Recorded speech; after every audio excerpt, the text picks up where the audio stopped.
Olá, boa noite.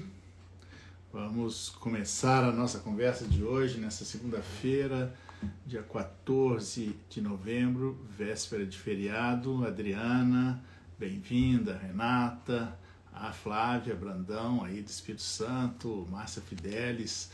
Eu achei que todos estariam aqui, aliás, que não estariam aqui, né, em razão dessa véspera de feriado, mas como nossa mente nunca para, nunca nós não damos trégua um minuto, né? Mas a Penélope, Alfredo Cabral de Pernambuco, boa noite, Alfredo. Gente, quando se puderem, vão dizendo aí de onde vocês são, porque é bom saber esta integração, essa interação nacional. A Flávia do Espírito Santo, né? Tá ali, é presidente do IBDFAN do Espírito Santo. Cássia, Lelis. Sim, eu ontem estive no show do Milton Nascimento e gostei muito, assim, fiquei muito emocionado, né? E aí eu fiquei realmente emocionado e foi muito bom. Gostei muito. Bom, estamos esperando o nosso convidado de hoje, o Rodrigo, que acabou de chegar. Rodrigo Boa Mazei. noite. Boa Tudo bom, noite, Xará? Rodrigo. Xará, tá bom. Você sempre elegante, eu aqui, Xará. Estou Aí, aqui ó, em casa, estudando aqui, você com essa elegância de sempre, rapaz. Você é um mas eu sujeito. tava atendendo cliente até agora, né? Hoje a vida virou isso. A gente atende, eu estou no escritório em casa e atendendo cliente. Eu atendo de terno, que é o nosso modelito de advogado, né? Então, por isso eu estou aqui de terno e gravata. Bom, mas você também está um pouco diferente. Acho que você tirou a barba, está um pouco Não, diferente. tô com o cabelo mais curtinho e tal. É. Eu tava com a cara de foragido, agora eu tô mais. Bom, boa noite, Rodrigo. Obrigado pela presença, por esse bate-papo aí. Rodrigo Mazei, que está em Vitória, não é isso, Rodrigo? Pô, tô em Vitória aqui. Tô no escritório de casa também, mas tô aqui em Vitória. Ah, tá. Bom, gente, hoje nós vamos conversar com o Rodrigo Mazei sobre inventário, esses aspectos práticos, porque ele escreveu um livro muito legal, que é esse aqui, Ensaio sobre Inventário Sucessório. Né? São vários ensaios, né? E aí nós vamos falar de vários aspectos desse livro, que nos dá boas dicas, mas nós queremos também falar, o Rodrigo, que todo mundo conhece, Rodrigo Mazei, é doutor, pós-doutor, mestre, é do IBDFAN, mas é também advogado e tem esse viés prático, né? E é a partir desse olhar prático que você escreveu esse livro, né, Rodrigo? O que te levou a escrever esse livro? O que te motivou a escrever esse livro? Eu tenho várias perguntas aqui para você, para a gente conversar o nosso papo, vários pontos muito interessantes, mas queria só saber o que te levou, assim, foi essa prática mesmo? Como é que é? Bom, deixa eu fazer assim, algumas considerações antes, né, dando boa noite para todo mundo, né, para todos os caríssimos, para as estimadas aí. O que aconteceu? Eu sou professor da cadeira de Direito das Sucessões e advogava com Direito de Sucessões desde 2014 na Universidade Federal do Espírito Santo. E um dos estilos, uma das questões que a gente tem lá, a gente trabalha muito com as questões que são as questões... Opa, acho que agora ficou melhor. As questões práticas, né, que a gente tem, né, é uma questão de aula. Eu advogo, o nosso escritório ele tem uma ênfase em direito sucessório. Então, o que me preocupou? O que me preocupa muito? A gente tem que ter eu acho que o direito sucessório, a gente tem que ter uma visão para os problemas, para as realidades dos dias atuais. Porque às vezes a gente dá uma lida no direito sucessório como um todo, especialmente na parte de processo, e a gente não consegue ver o inventário com a dinâmica, né, com aquele formato que efetivamente ele precisa. E eu brinco, né, Xará? Se a gente for pegar o formato do inventário que está agora, que ele é muito parecido com o do Código 39 e com um dos códigos estaduais, né, os códigos de processo estaduais do início do século, ele parte de uma premissa, olha só como é que ele parte de uma premissa. Casamento indissolúvel. Regime da comunhão universal. A herança só dividida entre os filhos legítimos. Então, assim, o nível de complexidade era um nível muito pequeno. Então, a gente trabalha hoje com essa ideia, da gente, né, essa concepção. Só para pegar um ponto, a partir de 77, do regime da separação convencional como regra, isso muda completamente. A possibilidade, aí vem a Constituição de 88, com a ideia que você iguala a filiação, enfim. E aí, então, assim, você tem uma quantidade de situações, o próprio divórcio, essa ideia da separação de fato. Então, o inventário, isso aí, então, assim, que me comecei a ficar assim, angustiado. Eu acho que eu já te contei essa história. Eu vou contar isso aqui até como, talvez, até um testemunho para, às vezes, animar aí os colegas, as colegas. Então, a Saraiva me convidou para escrever, a editora Saraiva, os comentários ao CPC, aos 610, lá aos 673, escrever tudo sobre o inventário. Bom, em 2018, eu com um livro com 478 páginas, eu ia entregar para a Saraiva. Qual foi a conclusão que eu cheguei, Xará? Eu estava entregando, sabe o quê? Mais do mesmo. E eu peguei, copiei aquilo num pendrive, guardei e apaguei do meu computador e comecei o livro todo do zero. Então, comecei a escrever sobre inventário em 2018, 2017, fim de 2017, para 2018, do zero. E aí eu escrevi quase 2.000 páginas. E dessas 2.000 páginas, obviamente eu refinei, eu estava escrevendo coisas para me convencer. Eu entreguei o livro lá para a Saraiva, tem 1.000 páginas, ou seja, de 400 e pouco foi para 1.000 páginas. Vai sair o ano que vem, são os comentários completos. Mas muitas questões, eu saí publicando muito artigo, muita questão não era questão do comentário. E eram questões assim, exatamente isso que você falou, que eram questões práticas que eu fui vendo, como uma live que a gente fez sobre a sobrepartilha, por exemplo, institutos importantes que a gente tem, que não tinham assim, digamos, uma visão atualizada do Instituto.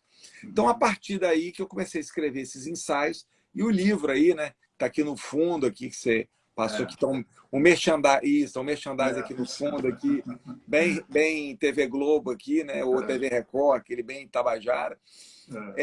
Ele reflete um pouco disso. Aí eu brinco que esses ensaios, ele é uma pílula dos comentários. Mas tem muita questão, assim, eu acho assim, tem vários textos aqui que foram colocados em forma de ensaio que eu me orgulho muito de ter escrito sobre eles, porque são temas práticos. Tá. Então vamos lá para os temas práticos. Mas antes de entrar para os temas práticos, apareceu uma primeira pergunta aqui, só para a gente dissipar isso, né? Um seguidor, uma seguidora, não me lembro mais quem, que está perguntando se tem algum perigo, já que isso tem a ver com o assunto, de no próximo governo, né, que começa em janeiro, se tem algum perigo de acabar com a propriedade privada, né? Assim, eu assim, acho que não tem, a resposta é mais ou menos óbvia, né? Mas só antes de você falar, eu quero dizer que não se consegue, uma questão ainda que tem em discussão é a taxação sobre a herança, aumentar a taxação sobre a herança. Nem isso vai conseguir, imagina acabar com a propriedade privada. Isso não tem a menor possibilidade, portanto, pode ficar tranquilo. E aí eu interrompi sua fala, pode falar. Não, mas foi ótimo você falar. E isso é uma das premissas aqui, que eu vou seguir lá nos comentários e tal. Veja, olha como é que essa pergunta, por tudo que a gente está vivendo aí, a sua colocação foi perfeita. Primeiro, tem duas coisas que são diferentes. É o direito de herança e o direito à herança. São duas coisas diferentes. O direito de herança, ele está garantido constitucionalmente.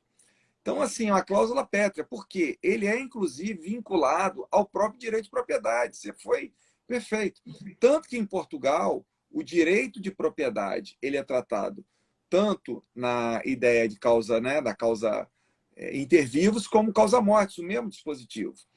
E veja como é que isso é uma situação que ela não teria muito sentido também, porque, inclusive, a taxação hoje, que nós temos de imposto causa mortis, ela não é nem federal, ela é estadual.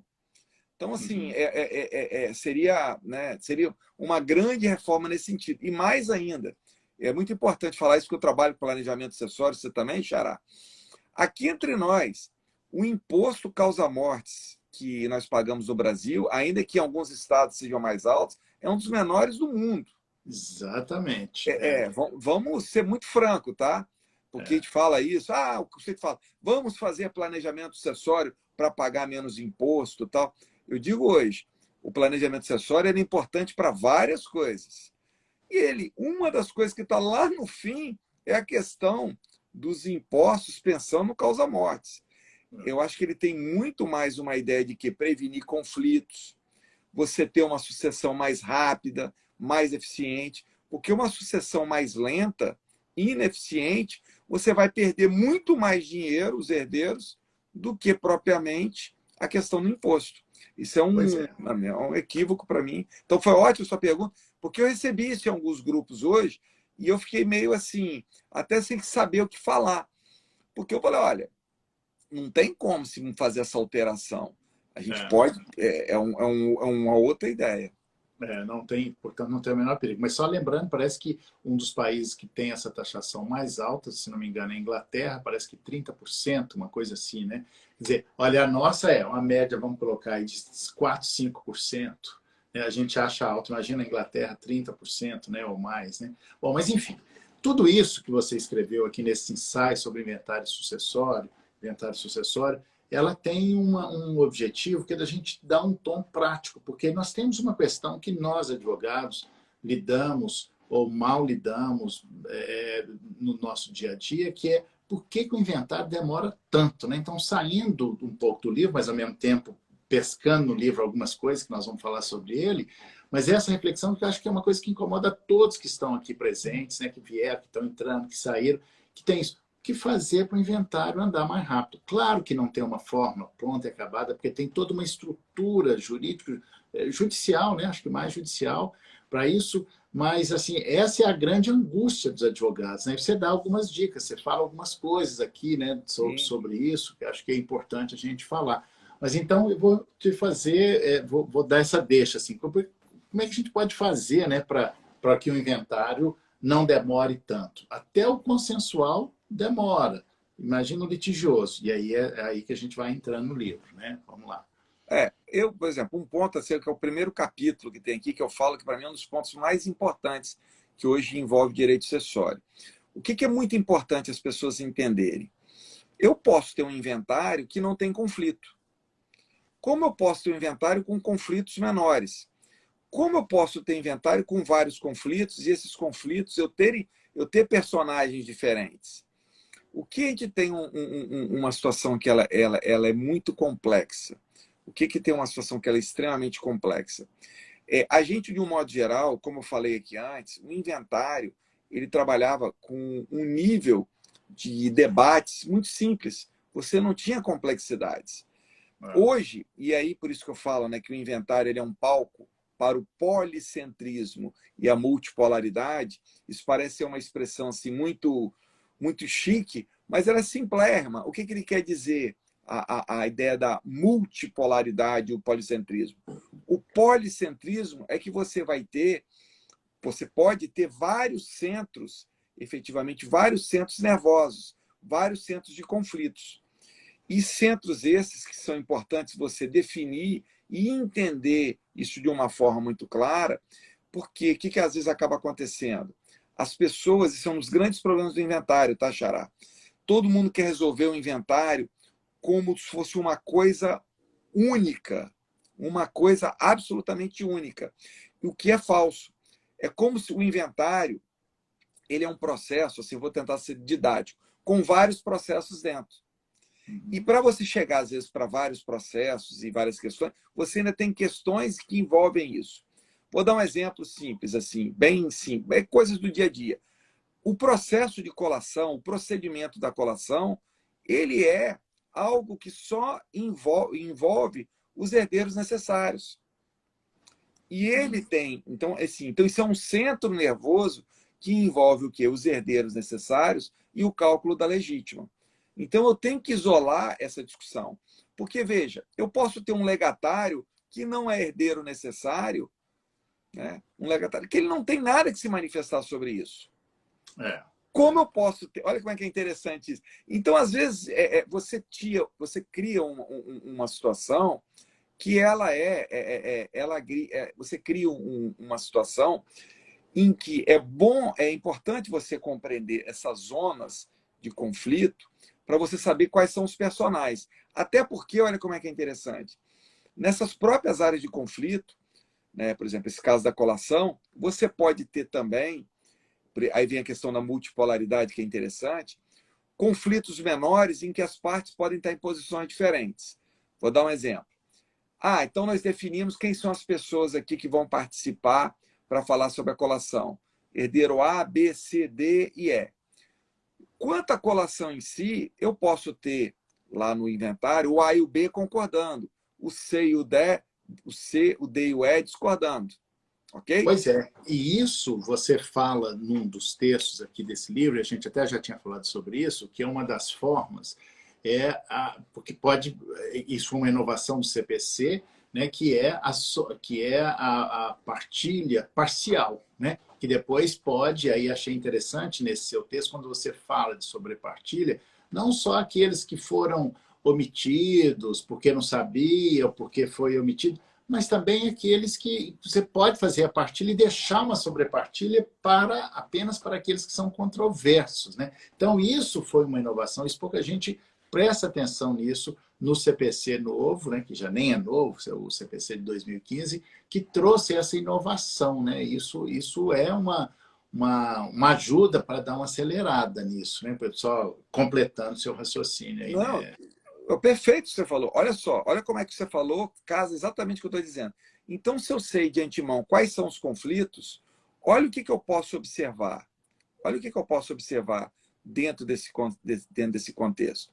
Eu observando onde que estão os conflitos, e determinados conflitos, por exemplo, eu verifico, isso é muito comum no caso da colação, que eu vou precisar de uma prova que ela é mais do que a prova documentada que está no inventário. O próprio inventariante, as próprias partes, elas podem convencionar para o quê? Colocar essa questão para fora do inventário para evitar que o inventário atrase. Ou ainda, olha só, aí que eu falo no texto da sobrepartilha, se você for pensar, eu nem faço uma sobrepartilha total. Eu falo bem assim, então vamos fazer o seguinte, vamos parar esse processo aqui um pouquinho quanto a esse litígio. E vamos fazer o seguinte, até se for o caso, vamos produzir a prova lá fora. E depois eu trago para cá, através da ação autônoma de prova. Então, o que é fundamental? E, poxa, eu fico muito feliz assim, de fazer uma live contigo, porque você, assim, além de ser uma pessoa de um grande conhecimento, tal, eu fiz questão de colocar isso nas chamadas, você é um advogado militante. Então, e isso é importante. E eu coloco isso para os colegas. Eu falei isso muito com o Truz, ele passou aqui mais cedo. Hoje é fundamental que o inventário seja organizado. Então, essa técnica de sobrepartilha é fixar os pontos controvertidos, trabalho com a ideia de que, basicamente, é uma ideia de organização do processo. Porque, vejam, a partir desses núcleos que nós temos, nós vamos ter o quê? O saneamento, a possibilidade de calendarizar, tudo de forma o quê? Separada, tudo de forma o quê? Dividida. Então, por exemplo, eu não vou ficar... Olha como é que seria uma coisa maluca. Eu, dentro do próprio inventário, ao mesmo tempo, querer cumprir um testamento, querer liquidar a dívida, ok? E querer falar de colação. Se eu não separar cada um desses pontos nervosos com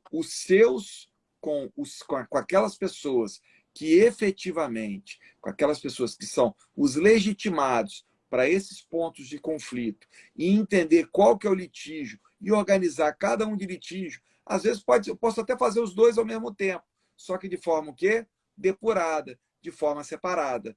O que não dá para fazer, e aí isso é o que a gente aprendeu com o tempo, é tentar levar o inventário tudo para diante. Deixa eu só fechar um ponto para você aqui, que isso é muito importante. E eu falo que logo no começo e nas primeiras declarações e com as manifestações, a gente tem que fixar as posições jurídicas. Veja como é que isso é importante.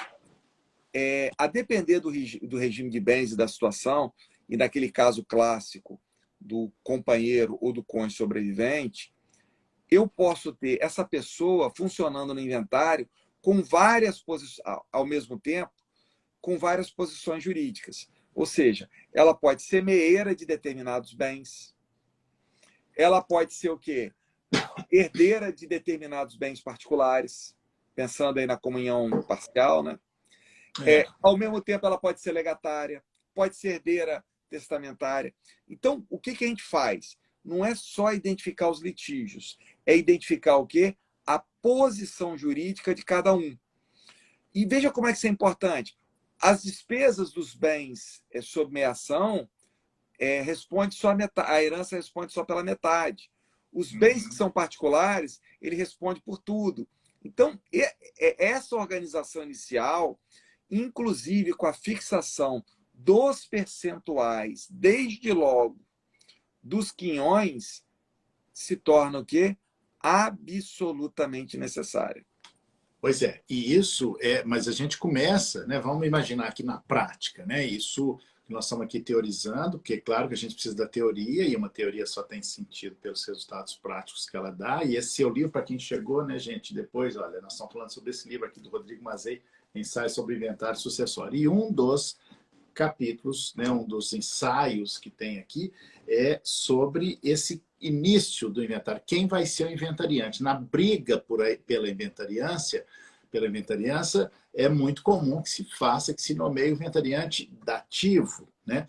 E aí você até fala lá, e eu queria que você discorresse, falasse um pouco aqui sinteticamente, porque são muitos pontos que para a gente poder falar aqui, para pensar nessa prática. Como é possível a gente fazer um inventário que não demore, concluir o inventário, né, no tempo mais rápido possível. Claro que cada estado tem um ritmo, né? Nós temos alguns empecilhos que não dependem de nós, que é, por exemplo, o pagamento do imposto, que é um procedimento administrativo na Secretaria da Fazenda e que demora, de cada estado demora um tempo. Aqui em Belo Horizonte, Minas Gerais, por exemplo, eu já fiz inventário que eu demorei 6 meses só para concluir esse procedimento do ITCD, no ITCDM, né? Tem variações no nome. Então, isso é uma questão. Não sei como é que é no Espírito Santo, onde, né? Mas temos isso. Mas nisso, e como se não bastasse isso, apesar disso, ainda temos a discussão sobre o inventariante, né? Mas aí, só dar uma dica aqui, um spoiler do que você fala aqui no livro sobre isso. Bom, não, essa parte do inventariante é uma das coisas mais importantes. Para mim, e eu deixo muito claro isso, e veja, qual um ponto que é fundamental a gente entender. O inventário, ele aplica as regras do condomínio, ok? Ela está expresso na lei, está lá no parágrafo único do artigo 1791. E a gente esquece às vezes disso. E veja, o inventariante, o juiz só deve nomear o inventariante se as partes não tiverem condições de eleger um inventariante. E mais, olha como é que é bacana, Xará, isso é top, tá? E na eleição do inventariante, a gente pegando as regras de condomínio, se não me falha a memória, o artigo 1325, a eleição pode se dar por maioria. Desde que seja feita uma eleição. Então, é a maioria dos quinhões, ok? Então, o que o juiz ele deve fazer antes de nomear? Ele vai manter o administrador provisório e ele vai ouvir todas as partes para saber o seguinte: quem efetivamente deseja funcionar como inventariante, ou seja, para se fazer essa eleição. Nesse particular é interessante, e aí eu uso muito, e isso é fundamental, tá, para todo mundo aí. Aí eu faço muito transporte de técnicas, eu faço muito uma comunicação dos poderes do inventariante, da atuação do inventariante com o administrador judicial da falência. Fazendo um parênteses, porque a falência ela é muito parecida com o inventário. Só tem o procedimento é o mesmo. Existe uma massa, classificação dos bens, avaliação para entrega dos interessados, só que na falência é uma presunção de que o patrimônio não vai ser suficiente. Enquanto no inventário vai ser suficiente, vai ter partilha. Mas são muito parecidos. Então, é muito interessante. Quando você olha lá os poderes os poderes do administrador provisório, desculpa, administrador Inventariante. judicial, você vai ver a nomeação, você vai ver vários detalhes, que tem como você trazer aquelas questões. E veja, e um ponto para mim que é fundamental, que o juiz tem que estar atento, que isso causa muito embaraço, é tentar ao máximo tirar o inventariante das zonas de conflito. Porque quando você tem um inventariante na zona de conflito, ele está numa zona de conflito, ele tem um direito próprio em conflito com outros interessados na herança, nós temos que criar mecanismos para minimizar isso. Então, aí no livro eu cito alguns exemplos. Uma solução para mim, o juiz ele pode nomear, então foi nomeado uma pessoa tal, mas ele está na zona de conflito, está evidente. Não há problema algum, por exemplo, que seja nomeado aquilo que eu chamo do protutor sucessório, ou seja, o fiscal do inventariante. Veja, essa fiscalização ela poderia ser feita pelos herdeiros, por uma comissão, como se fosse também no condomínio. Mais ainda, olha como é que isso é legal. Qual o embaraço que a lei tem de eu ter uma inventariança conjunta? Nenhum embaraço de ter uma inventariança conjunta. Então, eu posso ter... Isso aí, isso que você falou é muito importante. Inventariança, não tem guarda compartilhada, curatela compartilhada, inventariança conjunta. Isso é novo e inovador, né? Agora, eu não conheço ainda um juiz que tenha tido a coragem de fazer essa nomeação, né? Quando assim, eu estou falando oficialmente, mas essa ideia, eu confesso que eu não Não, tinha mas eu tenho pensado. casos com nomeação. E veja como é que isso é interessante, porque às vezes, e esse exemplo é bem legal que eu vou colocar, eu tenho um caso que um sujeito, ele era muito bom para administrar as dívidas, fazer o pagamento de dívida, negociar com o credor e tal. Ele era muito bom nisso, tá? Cuidar dos bens e tal. Mas tinham determinados bens, por exemplo, bens que eram rurais, fazenda, pô, ele não tinha o menor tino para isso. E o que foi feito? Uma inventariança conjunta.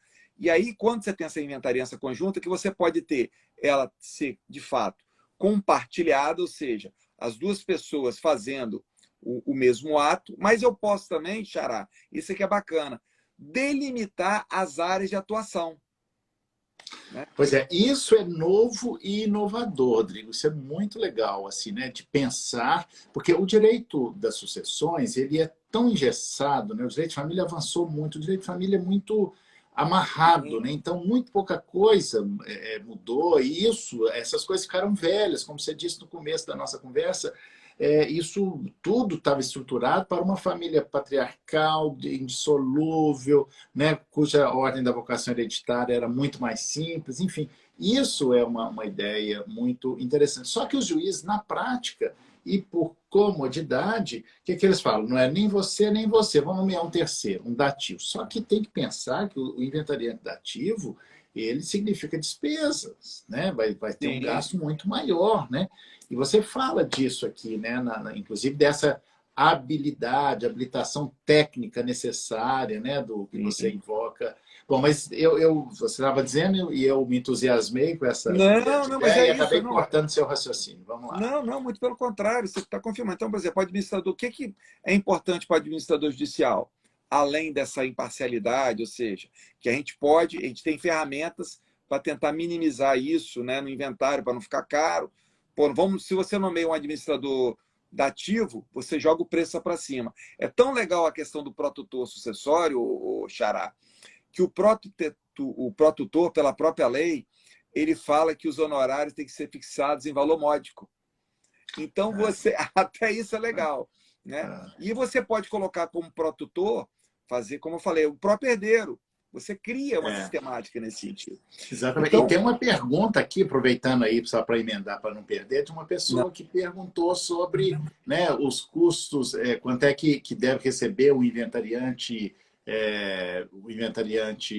dativo, né? Só emendando aí na sua pergunta, porque isso significa aumento das despesas, né? Quando você fala assim do preço módico e tal, como é que isso... Oi, alô? oi, eu estou aqui ainda ou sai... meu Tá, negócio sumiu? foi você que... Ah, tá, foi o seu. Eu, Bom, mas voltamos. eu voltei? Sim, voltou. Eu estou te vendo, acho que Então, todos estão. eu estou me vendo, não. Foi aqui, mas vamos embora. Ah, Se vocês estão me vendo, tá tudo certo. para mim está normal. Então, não, eu acho uma besteira que eu fiz aqui, que entrou aqui uma mensagem. Bom, mas olha só, e isso é legal, porque normalmente a inventariança dativa, as pessoas tiram como referência o testamenteiro. Então, tira lá 2% de a praxe, né? 2% do valor da herança líquida. Né? Isso, às vezes, acaba sendo muito caro, porque às vezes, você tem que pegar um determinado valor, você tem que pegar o quê? Você tem que pagar mensalmente, pelo menos antecipar. Então, isso às vezes não funciona. Por isso que esses mecanismos, Xará, isso é muito importante.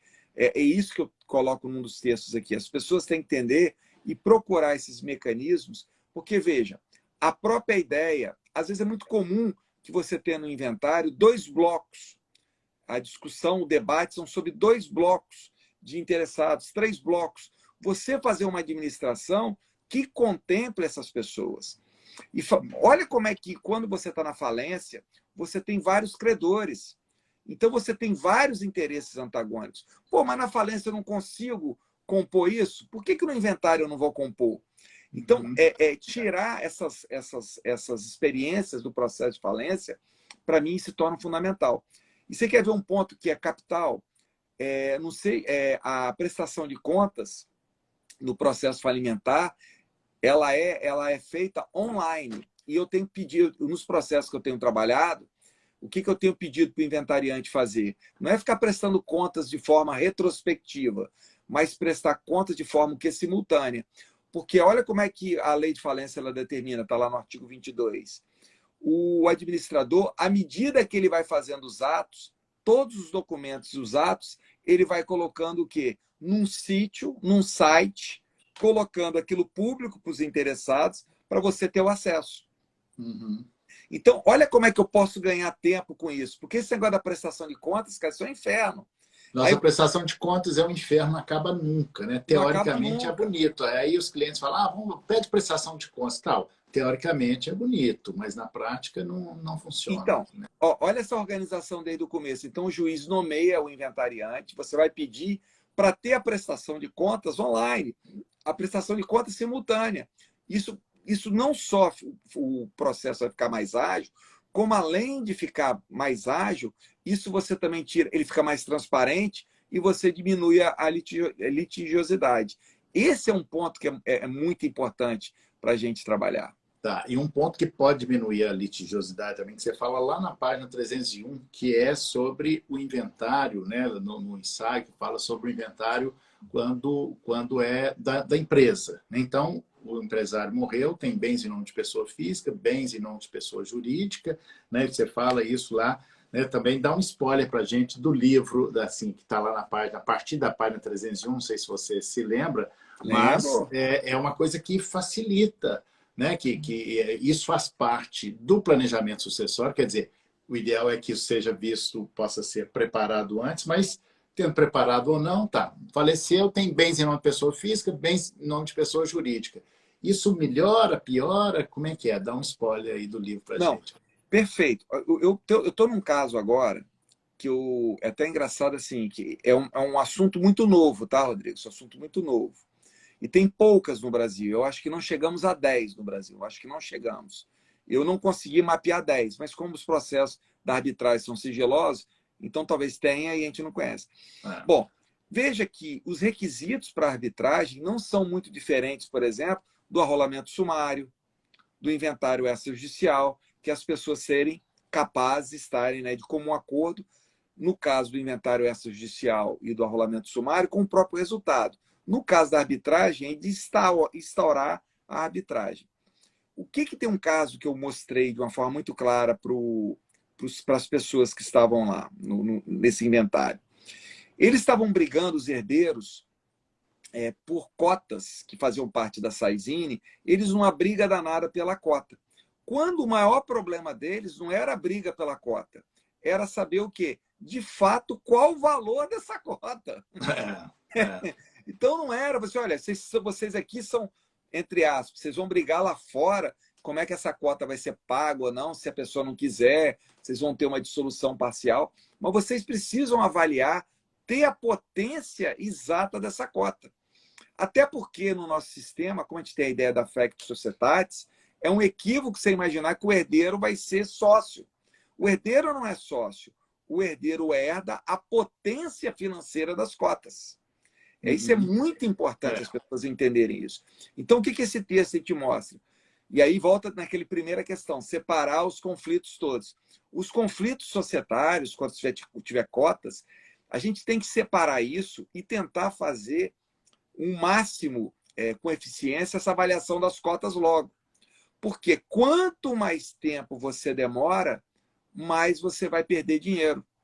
E Sim. até pensando, porque o sócio lá, ele pode o quê? Ah, não está enrolado, os caras estão brigando. Vou montar outra sociedade.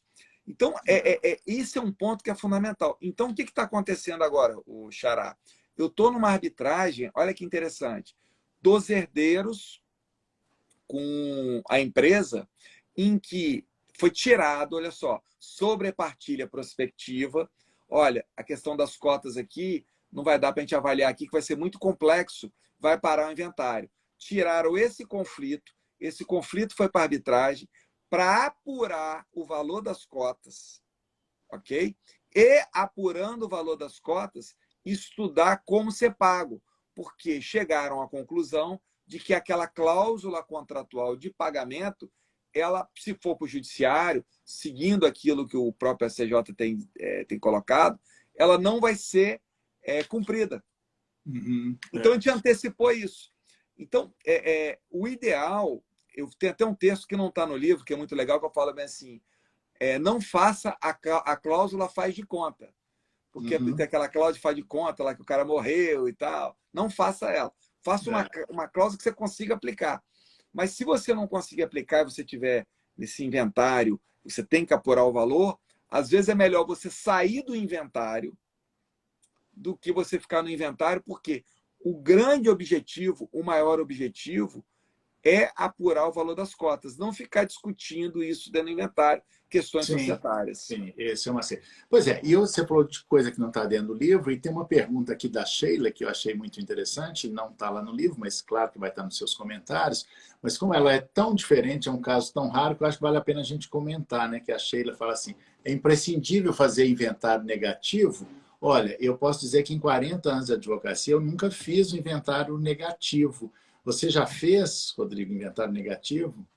Tem um texto aí que eu falo do inventário terminando em insolvência. Eu vou contar um caso. Está na página, sim. E eu vou contar um caso agora. Olha a importância do inventário. Aí eu falo dos desfechos, porque você não tem só um inventário, a pessoa devendo dinheiro. Tá? Eu posso ter um inventário que não tem patrimônio nenhum. Aí esse que não tem patrimônio nenhum, eu nem chamo de negativo, tá, Xará? Eu chamo de inventário com desfecho zero. O inventário negativo, para mim, é aquele que termina em insolvência, o desfecho negativo. E tem um texto bem legal no livro que eu falo sobre isso. Olha agora o spoiler que eu vou dar para você aqui de algumas coisas. Primeiro, eu vou te mostrar a importância de fazer o inventário mesmo negativo. E eu estou com um caso que eu dei um parecer, eu não posso falar o local, tal, mas vou falar assim, bem genérico, que os herdeiros, por não terem feito inventário negativo, eles estão numa situação terrível agora. O que aconteceu? A pessoa morreu, não deixou patrimônio, em tese deixou mais dívida do que patrimônio, só que na declaração do imposto de renda dele tinha dinheiro em caixa, ok? Aqueles dinheiro em caixa que ficam no imposto de renda, e tinha empréstimo para os filhos e tal. Pois bem, eles não fizeram inventário para demonstrar documentadamente que aquilo não existia e tal, e acabava com o inventário, beleza. Olha que situação terrível agora, Xará. Um credor entrou com uma ação, como eles não fizeram um inventário, um credor entrou com a ação contra os herdeiros. E agora, no processo judicial, olha lá a parte final do artigo 1792, o ônus da prova de provar que aquele dinheiro em caixa não existia, de que aqueles empréstimos e tal, ou seja, que aquilo tudo era fictício, está num processo judicial, uma prova praticamente impossível, em que, na verdade, os herdeiros têm um risco muito grande de terem que pagar por uma dívida pelo fato de não terem feito o inventário, ainda que com resultado negativo. Ou Porque seja, é uma prova iuris tantum, mas é um ambiente que você tem essa permissão. E veja, esse caso, isso tudo demorou no limite da prescrição. Então, eles demoraram uns 4 anos, mais ou menos, que o sujeito entrou, da morte e tal. 4 anos é muito mais difícil de você provar aquilo que você provaria fazendo o inventário.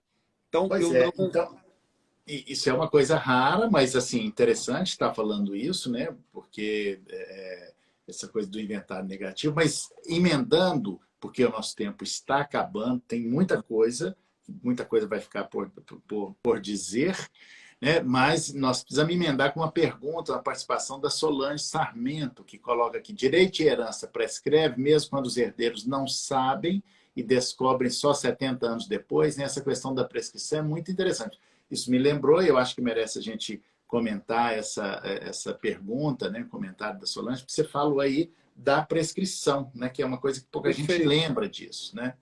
Perfeito. Só para fazer aqui o spoiler aqui, que vai ter um texto que eu estou publicando aí com a minha orientada. Olha como é que é importante trazer o inventário para os dias atuais. Eu vou juntar uma pergunta na outra. Se eu imaginar que eu tenho os inventários negativos, por que não, e aqui homenagem à minha querida também colega advogada no Rio, Cristina, trazer as técnicas do superendividamento para o inventário? Ou seja, quer dizer que o cara morreu, eu não posso utilizar as técnicas de superendividamento? Eu vou defender que sim. Então, aquelas técnicas de superendividamento vão ser possíveis aplicar também causa-mortes. Olha, essa pergunta que você colocou agora, para mim, é uma das mais importantes. E aí, no texto lá da sobrepartilha, eu falo um pouco sobre isso. Veja, para mim, não há... Eu vou falar uma coisa um pouco polêmica aqui, tá? Essa é uma opinião minha, pessoal minha, que vai contra tudo que o STJ está decidindo. Depois eu falo o que o STJ está decidindo. Na minha concepção, não há que se falar em prescrição no inventário de direitos do inventário, disso aí, prescrição, igual às vezes se coloca, porque o inventário ele na verdade, uma ação divisória. É uma ação para extinguir um condomínio. E as ações divisórias, elas não têm prazo de prescrição. Ok? Então, veja, se você tem um condomínio que falta, que você não citou um condômino, essa decisão da ação divisória, ela é ineficaz contra ele. Trazendo isso para o inventário, que não é igual, é um detalhe que é um pouco diferente, porque não é porque a ação divisória, olha como é que é diferente. Eu conversei isso com a professora Maria Berenice Dias. Muito legal ter conversado sobre isso. Porque na ação divisória comum eu já sei qual é o bem. E já sei a priori quem são os condôminos, então é fácil. Qual que é a dificuldade do inventário? É um condomínio que você não sabe direito a dimensão dele, os bens que fazem parte, e você nem sabe quais são os componentes. Qual que é a minha opinião, tá? A minha opinião, nenhum prazo, o sistema do Actionata e o STJ teria correto, poderia correr sem que a parte ela tivesse ciência, efetivamente, da posição jurídica dela, por exemplo. Eu sou herdeiro. Eu já sei que eu sou herdeiro. Tudo bem, eu posso até dizer que eu tenho um prazo. E nisso o STJ está dizendo corretamente. Não, o sujeito entrou com a ação de investigação de paternidade. A petição de herança, o prazo só passa a correr depois do reconhecimento. Na minha concepção, Rodrigo, e aí eu vou falar, isso não é prazo de prescrição, sabia? Você sabe o que é, na verdade? É um prazo de prescrição ao contrário. É saber se vai ter ou não os efeitos da uso capião. Pois é.